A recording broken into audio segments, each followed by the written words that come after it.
Morning guys, कैसे हैं आप सब। चलिए, लास्ट लेक्चर में जो हमने क्लास वर्क दिया था उसे डिस्कस कर लेते हैं। डिस्कशन में कुछ खास नहीं, उनके सॉल्यूशन है। वैसे तो सारे क्वेश्चन सिंपल थे, डिस्कस करना बनता नहीं है। और इनफैक्ट होमवर्क या इनफैक्ट क्लास वर्क का सॉल्यूशन मुझे रिसीव नहीं हुआ है किसी से भी, but still need to cover the course on time. पहला क्वेश्चन था आपका, A B and C are partners in a firm sharing profit and losses in the ratio 4:2:1. It is provided that C's share in profit would not be less than rupees 37,500.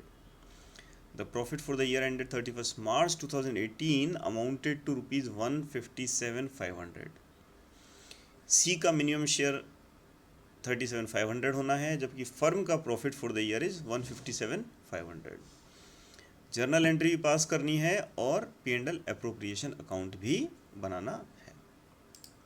सबसे पहले तो P and L से amount को P and L appropriation में transfer कर दीजिए। पहली entry simply हमेशा वही बनती है। आप देखेंगे अपनी स्क्रीन पर P and L account DR to P and L appropriation account 157,157, ठीक है, both DR and CR side. Second entry, सारी एंट्री 31 मार्च में ही होंगी क्योंकि ईयर एंड की एंट्री है। अब सिर्फ प्रॉफिट अप्रोप्रिएट होना है, साल के बीच की कोई एंट्री नहीं है। सेकेंड एंट्री में 157,500 को ए बी और सी में गिवन रेशो में ट्रांसफ़र कर दीजिए। गिवन रेशो क्या है? 4:2:1। कैलकुलेशन करेंगे तो ए को 90,000, बी को 45,000 एंड सी को 22,500 जाता है। लेकिन हमने सी को कुछ प्रॉमिस किया था, 15,000 शॉर्ट पड़ रहा है उस प्रॉमिस में से। 37,500 का प्रॉमिस था। कहाँ से आएगा 37,500 माइनस 22,500 इक्वल्स टू 15,000? कहाँ से आएगा ये प्रॉफिट? ये आएगा ए और बी से। किस रेशो में आएगा? जिस रेशो में वो लोग प्रॉफिट शेयर करते हैं। किस रेशो में शेयर करते हैं? 4:2 में। 4:2 को सिंप्लीफाई कर देंगे तो 2:1, ठीक है। 15,000 का शॉर्टफॉल पार्टनर ए और बी से आएगा 2:1 में, ठीक है। और किसको मिल जाएगा? सी को। तो लास्ट एंट्री, थर्ड एंट्री आप देखेंगे, as capital account DR 10,000, B's capital account DR 5,000 to C's capital account 15,000। इस तरह से हमने सी को 15,000 दे दिया, ठीक है। तो ये रहा आपका P and L appropriation account. इसमें आप देखेंगे तो ए को 90,000 गया था पहले, लेकिन सी को 10,000 देना था, इसलिए उससे 10,000 ले लिया। ए को मिलता है नेट 80,000, बी को मिलता है 45,000 लेस 5,000 जो सी को देना था, नेट मिलेगा 40,000। और लास्ट में आप देखेंगे सीज कैपिटल अकाउंट 22,500। इसमें ए और बी से जो 15,000 रुपये लिया है वो ऐड हो जाएगा, और जो सी को हमने मिनिमम गारंटी दी थी वो यहाँ से जोड़ दी जाएगी, ठीक है। बढ़े आगे। अगला क्वेश्चन था आपका, P and Q R partners in a firm sharing profit in the ratio of 5:3. On 1st April 2014 they admitted R as new partner for 1/8 share in profit with a guaranteed profit of 75,000। मतलब कह रहा है कि 1/8 दे देना या 75,000 दे देना, दोनों में से 75,000 मिलना मिनिमम कंपलसरी है क्योंकि गारंटीड है। The new profit sharing ratio between P and Q will remain same. Profit sharing ratio में कोई चेंज नहीं आएगा, but they agree to bear any deficiency on account of guarantee to R in the ratio of 3:2। मतलब कोई भी short fall आएगा अगर 75,000 में, तो वो 3:2 में पी और क्यू में बढ़ जाएगा। The profit for the firm for the year ended 31st March 2015 was ₹4 lakh। Prepare P and L appropriation account for P Q and R for the year ended 31st March 2015। एक rough calculation कर लें, यही उठा लीजिए अपनी rough copy, कोई rough page ले लीजिए, बैक साइड का पेज को लीजिए। देखिए 4 लाख का टोटल प्रॉफिट है और 1/8 की गारंटी है। सिंपल दिख रहा है, 4 लाख इंटू 1/8 कितना होता है? 50,000। 50,000 जा रहा है किसको, आर को, जाना कितना चाहिए 75,000। कितने का शॉर्टफॉल है, 25,000 का। सर 25,000 का शॉर्टफॉल कैसे है, 75,000 देना है, 50,000 जा रहा है 1/8 के अकॉर्डिंग, तो 75,000 माइनस 50,000, 25,000। ये 25,000 कहाँ से आएगा sir, P and Q fill करेंगे इसको। किस रेशो में, डेफिशिएंसी का रेशो दिया हुआ है 3:2, तो 25,000 को पी और क्यू से ले लीजिएगा और आर को दे दीजिएगा। आर का 25,000 जुड़ जाएगा तो आर को मिल जाएगा 75,000 जैसा उसको प्रॉमिस किया था, और पी और क्यू के प्रॉफिट में से ये 25,000 3:2 में घट जाएगा। ठीक है, सोल्यूशन चाहें अगर नहीं बनाया हो तो खुद भी बना सकते हैं, अदरवाइज ये लीजिए आपका सोल्यूशन। देखिए वही किया इसने, पी क्यू आर को पहले रेशो में प्रॉफिट दे दिया और उसके बाद डेफिशिएंसी को 3:2 में आर से पी से 15,000 आर को दिए और क्यू से 10,000 रुपये लेकर आर को दिए। इस तरह से आर को टोटल 25,000 एडिशनल दे दिया गया, तो आर का हो गया 75,000 और पी और क्यू का नेट अमाउंट भी आप देख सकते हैं। ठीक है, राइट साइड में सीआर साइड में प्रॉफिट एंड लॉस से अमाउंट ट्रांसफर किया गया था, एज इट इज रहेगा। दोनों साइड का टोटल 4 लाख मैच हो गया है। अच्छा, इस क्वेश्चन में एक तो सिंपल मेथड ये था जो हमने डिस्कस किया, जिसकी वर्किंग तो ये रही, लेकिन मैं चाहूँगा कि आप इसकी दूसरे तरह की वर्किंग और है उसे भी समझें, क्योंकि नेक्स्ट चैप्टर में वो यूज़ होने वाली है। आगे हम उसी कैलकुलेशन को हमारा बेस बनाएंगे, इसलिए उसकी आपको एक हिंट देना चाह रहा हूँ। अगर उस कैलकुलेशन में किसी को भी थोड़ा सा भी डाउट हो तो पूछ लीजिएगा, क्योंकि अगले 2-3 चैप्टर उसी कैलकुलेशन बेस्ड रहेंगे। ये तो रही मेथड 1 की कैलकुलेशन जो मैंने आपको समझाई थी। दूसरी कैलकुलेशन है इसमें, देखिए ध्यान से समझिएगा।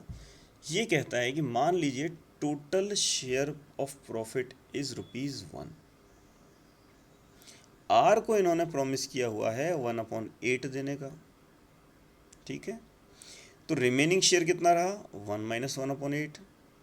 कैलकुलेशन करेंगे, सिंपल फ्रैक्शन है, 7/8 बचता है। 7/8 में से पी और क्यू को कितना मिलना है, 5:3 में, तो पी का शेयर कितना हो जाएगा, 7/8 इंटू 5/8। सिंपल कैलकुलेशन है, जो बचा है उसमें से 5/8 जाना है, बचा क्या है 7/8, तो पी को मिल गया 7/8 इंटू 5/8 विच इज 35/64। इसी तरह से बचा कितना था 7/8, क्यू को कितना मिलना है उसका 3/8, तो 7/8 इंटू 3/8 इक्वल्स टू 21/64। ठीक है, क्यू को कितना मिल गया 21/64। अच्छा, अब दोबारा से देखते हैं आर को कितना मिलना था 1/8।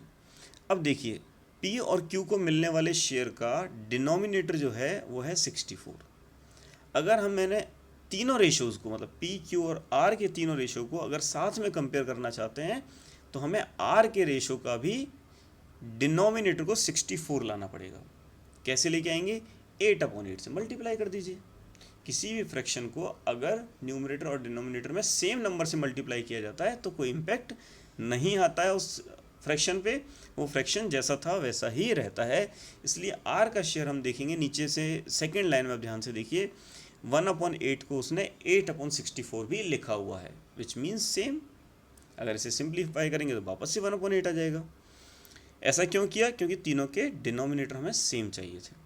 अब जब तीनों के डिनोमिनेटर सेम आ गए तो देखिए रेशो क्या हो जाता है, पी क्यू आर का 35/64, रेशो 21/64, रेशो 8/64, विच इज़ 35:21:8, क्योंकि तीनों के डिनोमिनेटर सेम आ गए।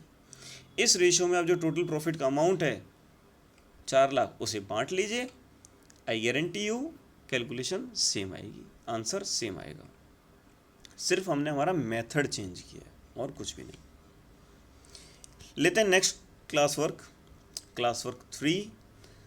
कहता है A B and C are partners sharing profit in the ratio 4:3:2:1। However D has been guaranteed for minimum profit of ₹1,50,000 by remaining partners in equal ratio. क्या कह रहा है इसका मतलब? इसका मतलब ये हुआ कि अगर 1,50,000 में कोई भी डेफिशिएंसी आएगी तो उसे बचे हुए पार्टनर ए बी एंड सी वो इक्वल रेशो में शेयर करेंगे। तो यहाँ डेफिशिएंसी रेशो दे दिया 1:1:1। कहता है कि साल में जो पूरा प्रॉफिट कमाया है वो है 12 lakh, prepare P&L appropriation account. Simply यही कैलकुलेशन कर लें rough. A B C D का प्रॉफिट है 4:3:2:1, मतलब डी को कितना मिलेगा 1/10। 1/10, 1/10 कितना हुआ 12 लाख का 1,20,000। गारंटी कितनी दी हुई है डी को 1,50,000 की। कितना शॉर्टफॉल है 30,000 का। कहाँ से आएगा? ए बी सी देंगे। किस रेशो में देंगे? 1:1:1 में। तो 30,000 का 1:1:1 में डिवाइड करेंगे तो 10,000 ईच। तो ये रहा आपका वर्किंग नोट्स जो मैंने आपको समझाया, और ये रहा आपका सॉल्यूशन। देखिए तीनों ए बी और सी में से 10,000 ईच लेस किया हुआ है, और ये कहाँ चला गया? डी को जोड़ दिया। डी को कितना मिल रहा था पहले? 1,20,000। ए बी और सी से लेके डी को दे दिया, डी को पूरा 1,50,000 मिल गया। ए बी और सी को बचा हुआ था उनके रेशो में मिल गया। कोई डाउट तो नहीं? बढ़े आगे, चलिए नेक्स्ट क्वेश्चन है X Y and Z are partners in a firm, their profit sharing ratio is 5:3:2. Z is guaranteed a minimum profit of 10,000 every year. Any deficiency arising is to be met by Y. The profit for the 2 years ended 31st March 2017 and 2018 were rupees 40,000 and 60,000. मतलब 17 में 40,000 का profit था और 18 में 60,000 का profit था। P&L appropriation बना दीजिए 2 साल के लिए। बना दे? चलिए बना लेते हैं। देखिए इस केस में